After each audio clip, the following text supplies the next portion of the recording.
Bom, vamos começar então o primeiro podcast da 5ª Divisão de Exército, a 5ª DE. E o nosso convidado de hoje é o Carlos Reis, que é o coordenador geral do Museu do Holocausto em Curitiba, que aliás é o primeiro museu do Holocausto no Brasil, né? Não sei se é o único ainda, vou te perguntar daqui a pouco, mas é o primeiro do Brasil. E o Carlos, para quem não conhece, né? Ele é de Belo Horizonte, é graduado em Comunicação Social, né? Na Universidade Federal de Minas Gerais. Tem estudos aí em Relações Internacionais, Ciências Políticas. Escreveu um livro também, né? E eu já sei que tu também já está escrevendo um outro, né? Já está no projeto do outro aí. Bom, olá, quero primeiro agradecer o convite, dizer que é um prazer e uma honra ser recebido aqui nesse espaço. Estou muito honrado, muito feliz. Espero que a gente possa fazer um papo bacana aqui. E falando nessa história do Museu do Holocausto, queria que tu contasse pra gente como é que surgiu essa ideia lá em 2011, né, o propósito de fazer esse museu, até porque eu sei, né, que tu tem os avós, né, que são judeus, né? Então eu queria que tu contasse essa ideia, e tu falou em relevância, como é que aconteceu essa relevância de lá para cá? O que melhorou, o que ainda tem a melhorar o museu, né? Na questão de apresentação, na questão de público, né, que vocês querem atingir, que vocês estão conseguindo ou não, o que tem de bom no museu, né, para o pessoal que está nos assistindo, e o que falta de repente, ou que vai vir pela frente de projeto de vocês, né? Bom, na verdade a ideia do museu ela já vem de muito antes de 2011, né, desde lá dos anos 90, se existia aqui em Curitiba o sonho de quem sabe, talvez, criar algum tipo de memorial, de monumento, não se sabe exatamente o que.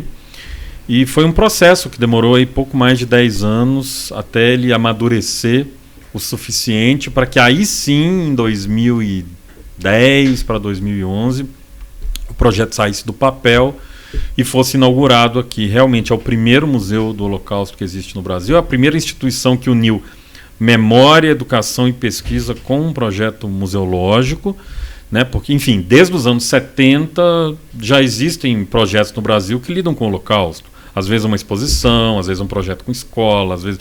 mas que uniu nesse mesmo guarda-chuva do museu, é o primeiro e único que existe no Brasil. Existe um memorial do Holocausto em São Paulo, está sendo inaugurado já no Rio de Janeiro um memorial às vítimas do Holocausto, mas nesse formato de museu ele ainda é o único.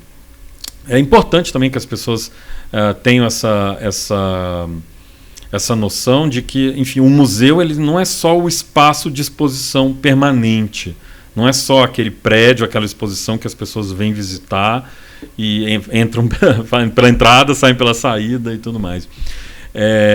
O museu ele tem várias áreas de atuação, né? Então, enfim, no caso do Museu do Holocausto, vários departamentos, não só o de educação, que é o coração do museu, que lida com as visitas, principalmente das escolas, que cria materiais, dá cursos para professores, mas também a gente tem lá o departamento de história, um departamento acadêmico, exposições itinerantes, o departamento de comunicação nosso, que é muito influente. Como é que se mantém tudo isso? Essa questão de grana, que a gente sabe que é muito complicado, né? O museu está ligado a uma associação, uma casa de cultura sem fins lucrativos, inclusive não cobra entrada para os visitantes,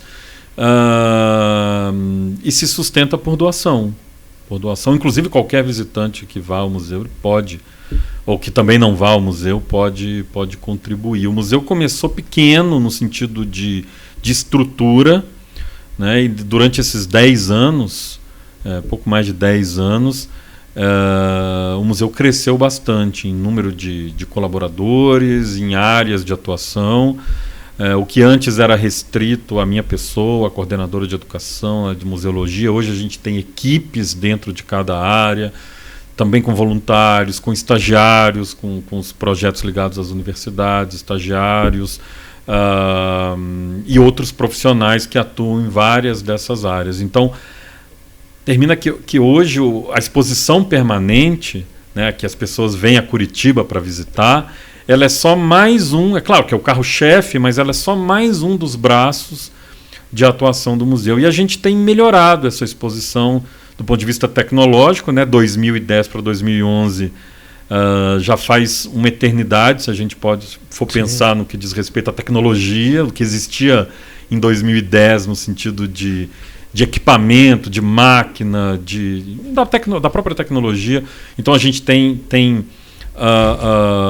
não só substituído equipamentos, mas melhorado a experiência do visitante lá dentro e também pensado bastante nessa melhoria as questões ligadas à inclusão. Então são os materiais e os materiais audiovisuais que são criados em Libras, todas as parcerias que a gente tem feito, o Instituto Paranaense de Cegos ou o pessoal da Universidade Federal do Paraná, também voltado a atender, a incluir esses públicos. Agora está sendo finalizado um projeto que vai nos ajudar a lidar melhor com jovens, com adolescentes dentro do espectro autista, que visitam o museu com suas escolas, então com alguns materiais, com algumas abordagens.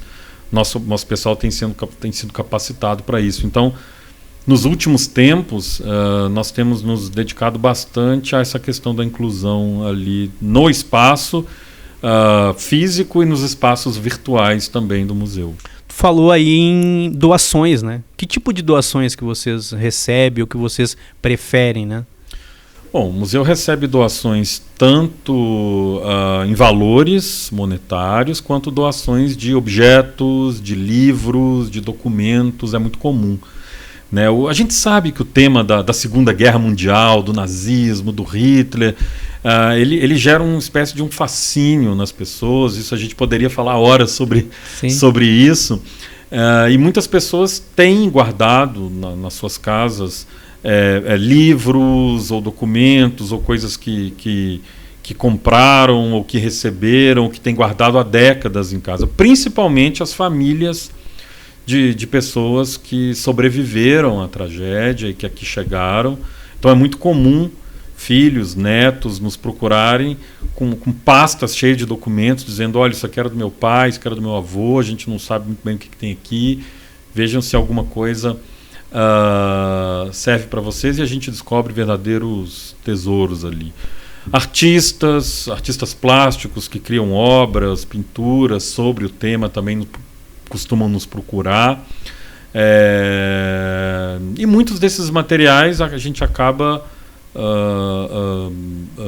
expondo em alguma oportunidade, né? O museu tem um projeto grande de exposições itinerantes, rodam aí o Brasil, algumas exposições são criadas pela gente mesmo, e boa parte delas a gente utiliza esse acervo, né? Hoje a gente tem uma reserva técnica, que é o espaço onde a gente guarda esses documentos, esses objetos, que tem ali uma infinidade de materiais. Para vocês terem uma ideia, menos de 4% de tudo aquilo que a gente tem, documentos, fotos, objetos, é o que está sendo exposto no momento ali dentro do museu para quem vai visitar. Todo o resto fica guardado, é catalogado, é condicionado, é mostrado nas redes sociais, é mostrado nos computadores que tem ali no museu e, eventualmente, nas exposições que a gente coloca para rodar algum tema, alguma coisa que a gente usa o nosso próprio acervo. A maior parte é documentação. Seria difícil até colocar um valor, né, mensurável para isso, né? Porque tem tudo no museu, porque são tantas coisas, né, que são relíquias, né? Que tem um valor imensurável, digamos assim, né? É uma responsabilidade grande lidar com esse tipo de material para as próximas gerações, né? Quando a gente fala sobre memória do Holocausto, educação sobre o Holocausto, tem sempre essa preocupação em educar as novas gerações. E eu acho que a conservação desses objetos e desses documentos é uma faceta importante. Talvez nem seja a mais importante, mas é uma faceta importante. Para a gente, talvez o mais importante seja criar esses canais de comunicação com o público. Eu acho que todos os museus deveriam estar investindo nisso, mais do que a guarda dos objetos, ou mais do que eu falei, né, de ser aquela aura mítica que os museus têm. A gente precisa perder um pouco isso e criar esses hubs, esses canais de comunicação, de diálogo o tempo inteiro com o público, Tanto é que os mediadores, né, as pessoas chamam de guias, mas os mediadores, aqueles que atendem os grupos lá dentro do nosso museu, eles não são doutores catedráticos de cabelo branco com vários diplomas. Professores de história. Professores acadêmicos renomados. São jovens, são muito bem capacitados, mas são jovens de 19, 20, 21, 22, 23 anos, jovens com experiência nesse tipo de educação não formal, mas que são capacitados justamente porque a gente acredita que a experiência e a forma com que o jovem trabalha e conversa com outro jovem é muito mais relevante do que a gente despejar informações enciclopédicas na cabeça dos jovens. Então, assim, para a gente é muito importante. Não que eu não seja jovem, mas eles são mais jovens do que eu. E a gente cria ali um relacionamento muito bacana do mediador com desses de 19, 20, 21, 22 anos, com um jovem de 14, 12, 13, 14, 15, 16 que visita o museu. Mais do que passar informação, conteúdo, a gente tem 1h30 mais ou menos de visita, que é o que dura uma visita de uma escola. É absolutamente impossível transmitir todo o conteúdo em 1h30, o que diria 1 mês e meio ou 1 ano e meio, não seria possível.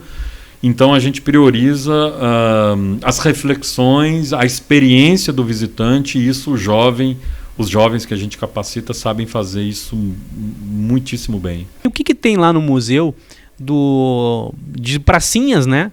Já que estamos aqui no ambiente de exército, né? Os pracinhas da FEB, né? Contar o que tem, por exemplo, no museu que fale mais da FEB. Já foi algum pracinha lá no museu? Queria que tu contasse uma história para nos situar, colocar o exército também nessa conversa, né? Sem dúvida.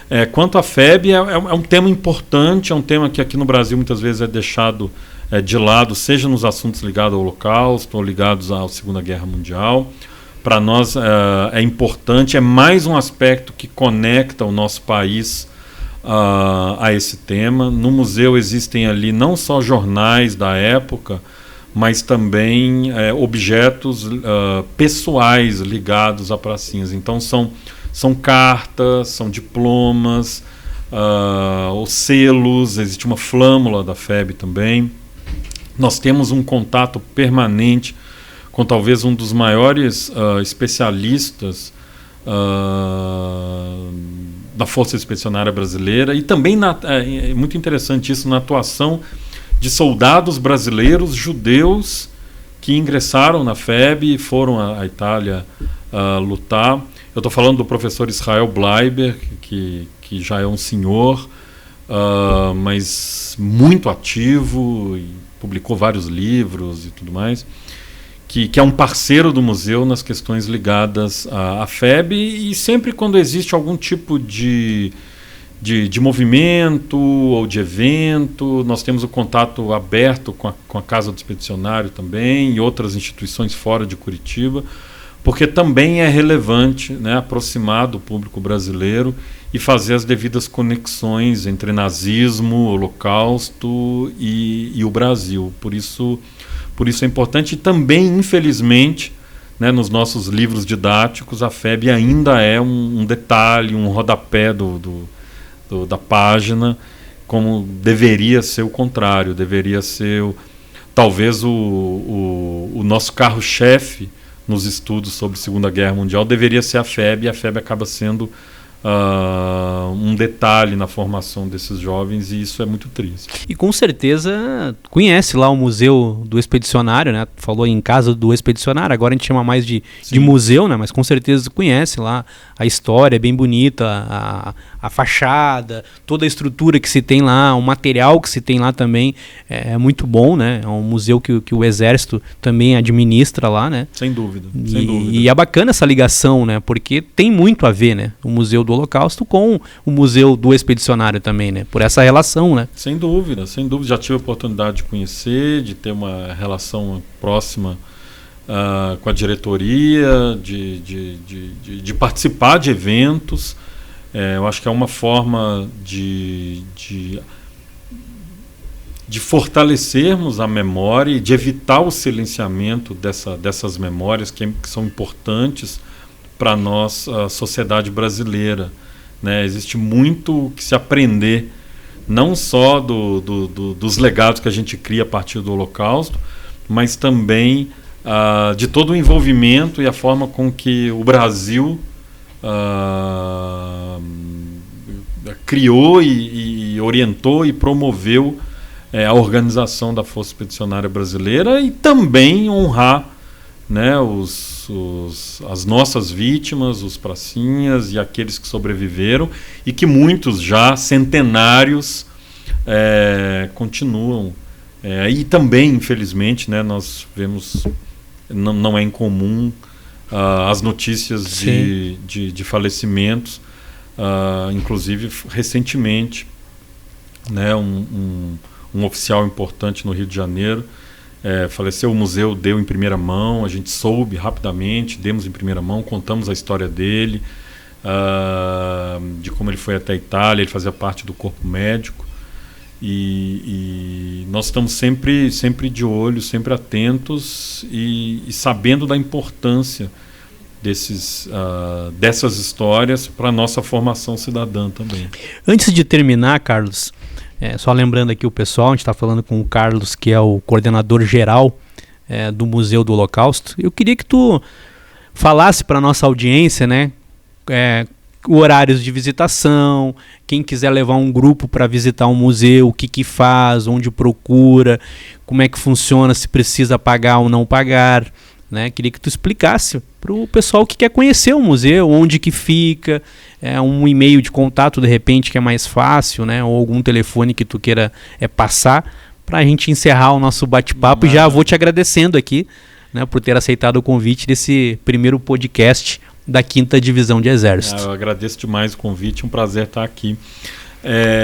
Toda visita ao museu é gratuita, só que ela precisa ser agendada, né, por uma questão do tamanho do espaço e do conforto que a gente quer proporcionar ao visitante, ainda mais agora em tempos de pandemia. Então existe um limite de número de pessoas por horário. O agendamento deve ser feito por meio do nosso site, que é o www.museudoholocausto.org.br. Ali é possível entrar e ver a agenda, os dias, os horários, né? O museu não funciona aos sábados. Alguns dias tem horários especiais para grupos escolares, outros dias para enfim, turistas, famílias e tudo mais. Ali estão todos os horários. Qualquer dúvida no processo de agendamento, pode entrar em contato conosco, né? O telefone é o 3093-7461, ou no e-mail agendamento@museudoholocausto.org.br, ou também pelas redes sociais do museu, né? Nós estamos lá no Facebook, no Twitter, no Instagram, no YouTube, no TikTok também, a conta do museu lá, é muito bacana o projeto. Também, por meio das redes sociais, é possível tirar essas dúvidas, mas o agendamento precisa ser feito pelo site. Nós recebemos no museu jovens a partir de 12 anos. Isso não significa que o tema não pode ser tratado com crianças menores. Pode, deve, mas não no espaço do museu. O museu é concebido para jovens a partir de 12 anos, ou do 8º ano do ensino fundamental. E aí também as escolas ou as agências de turismo, os grupos podem entrar em contato lá pelo site, abrir a agenda, escolher o horário, e vai ser um prazer recebê-los todos lá, como eu falei, com a visitação sempre gratuita. A gente está agora retornando do período da pandemia a receber os grupos escolares. Esse sempre foi o foco e o coração e a razão da existência do museu. Até a pandemia, cerca de 80% dos visitantes eram grupos escolares, não só de Curitiba, da região metropolitana, mas de Santa Catarina, Rio Grande do Sul, São Paulo. Muitos vinham de muito longe. Se Deus quiser, retomando as visitas escolares e nos aproximando, né, de volta de uma certa normalidade parecida com o que era antes dessa tragédia que tem que faz parte das nossas vidas já nos últimos 2 anos. Então te agradeço de novo, né, por ter vindo aqui até a 5ª Divisão de Exército. Parabéns pelo trabalho, é um trabalho muito interessante, significante, né, relevante para a história. Te agradeço aí e a gente volta no próximo podcast. Obrigado, foi um prazer. 5ª Divisão de Exército, Divisão Marechal José Bernardino Bormann.